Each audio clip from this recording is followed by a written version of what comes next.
Hello, तनुजास लाईफस्टाईलमध्ये तुमचं स्वागत आहे। आज आपण बनवणार आहोत तळणीचे मोदक। रेसिपी खूप सोपी आहे, त्यासाठी रेसिपी शेवटपर्यंत बघा। चला तर सुरुवात करूया। सुरुवातीला मी 1 वाटी गव्हाचं पीठ घेतलं आणि अर्धी वाटी मैदा घेतला। तुम्ही पूर्ण गव्हाचे किंवा पूर्ण मैद्याचे करू शकता। त्यामध्ये चवीनुसार मीठ टाकून घेतलं। त्यामध्ये 1 चमचा तेल टाकून घ्यायचं आणि चांगलं असं मिक्स करायचं। मिक्स करून झाल्यानंतर त्यामध्ये थोडं थोडं पाणी टाकून आपल्याला जसं कणिक भिजवतो तसं पीठ भिजवून घ्यायचं। पीठ भिजवताना अजिबात सैल पीठ भिजवायचं नाही, नाहीतर व्यवस्थित अशा आपल्या मोदकांना कळ्या पडणार नाही। इतपत घट्ट आपल्याला पीठ भिजवून घ्यायचं आणि आता ते 15 मिनिटांसाठी झाकून ठेवायचं। आपण आता सारण करून घेऊ। त्यासाठी मी इथे 1 वाटी खोबऱ्याचा किस घेतला आणि अर्धी वाटी गूळ घेतलेला आहे। आता आपण सारण करून घेऊ। त्यासाठी गॅसवर कढई ठेवून घेतली। कढई चांगली गरम होऊ द्यायची। कढई चांगली गरम झाली की त्यामध्ये 1 चमचा साजूक तूप टाकून घ्यायचं आणि तूप चांगलं वितळून घ्यायचं। तूप चांगलं वितळलं की त्यामध्ये खोबरं टाकून घ्यायचं। इथे मी सुकं खोबरं बारीक करून घेतलेलं आहे।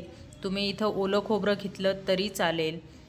चांगलं असं मिक्स करून घ्यायचं आणि एखादा मिनिट मिक्स करून झालं की त्यामध्ये गूळ टाकून घ्यायचा आणि गॅसची फ्लेम लो करायची आणि लो फ्लेमवर व्यवस्थित असं मिक्स करून घ्यायचं।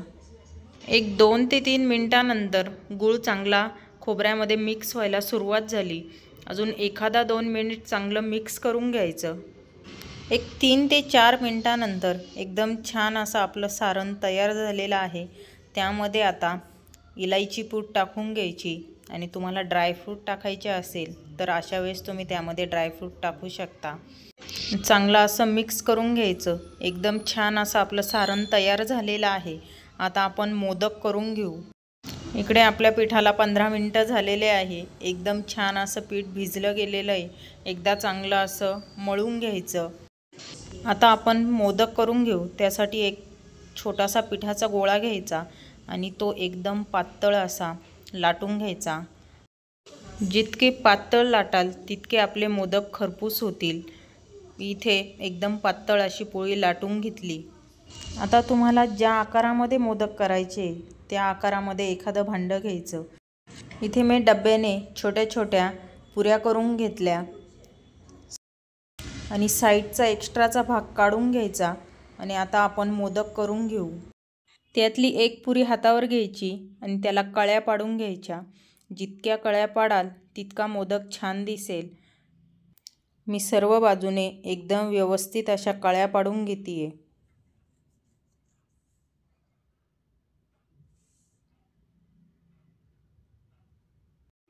सर्व बाजूने एकदम व्यवस्थित अशा कळ्या पाडून झाल्या।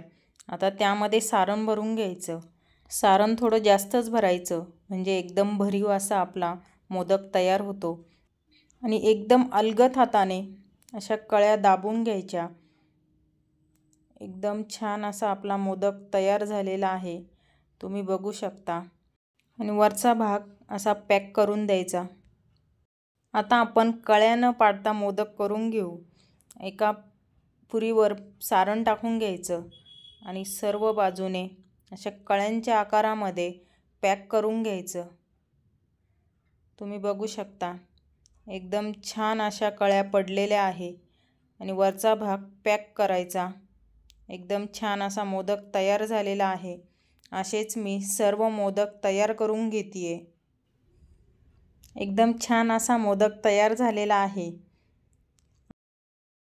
सर्व मोदक करून झाले। आपण आता ते तळून घेऊ। त्यासाठी मी गॅसवर कढई ठेवून घेतली आणि कढई चांगली गरम झाली की त्यामध्ये तेल टाकून घेतलं। तेल चांगलं गरम होऊ द्यायचं। तेल जास्त कडकडीत तापवायचं नाही। मध्यम गरम झालं की त्यामध्ये मोदक टाकून घ्यायचे। एकदम सर्व मोदक टाकायचे नाही आणि थोडे थोडे मोदक टाकून व्यवस्थित असे कुरकुरीत होईपर्यंत तळून घ्यायचे। मोदक टाकल्यानंतर लगेच चमच्याने हलवायचं नाही। एखादा मिनिटभरानंतर चमच्याने मोदक हलवत राहायचे म्हणजे एकसारखे मोदक तळले जातात। मोदक तळताना गॅसची फ्लेम पूर्णपणे लोच ठेवायची आणि लो फ्लेमवर सोनेरी रंग येईपर्यंत परतून घ्यायचे। एक 4 ते 5 मिनिटानंतर एकदम छान असा कलर आलेला आहे। आपले मोदक पूर्णपणे तळून झालेले आहे। ते आता एका प्लेटमध्ये काढून घेते।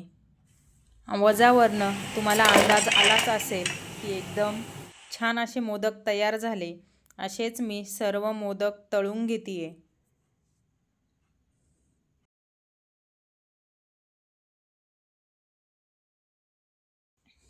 सर्व मोदक तळून झालेले आहे, तुम्ही बघू शकता। एकदम छान असे तळणीचे मोदक तयार झालेले आहे। एकदा नक्की ट्राय करा आणि कसे झाले कमेंटमध्ये सांगा। रेसिपी आवडल्यास जास्तीत जास्त शेअर करा आणि चॅनलवर नवीन असाल तर चॅनलला लाईक अँड सबस्क्राईब नक्की करा।